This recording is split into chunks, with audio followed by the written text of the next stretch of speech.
الو، السلام عليكم، كيف حالك يا مرة؟ وعليكم السلام ورحمة الله.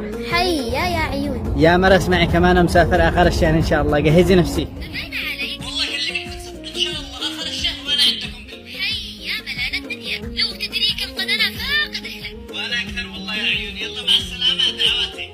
وصل بالسلامة يا عيوني. كم تمنيت وتمنيت اللقابك نوح صدري مثل ما نوح الحمامة، شالني طيفك ورجعني سرابك، ما على المشتاق ذنب ولا ملامة، لك غلالك شوق متعدي سحابك، لك مكان في الصدر علي مقامه، لك مكان في الصدر علي مقامه، أعشق أيامك وذكرك وترابك، والزمان اللي جمعنا بابتسامة، والزمان اللي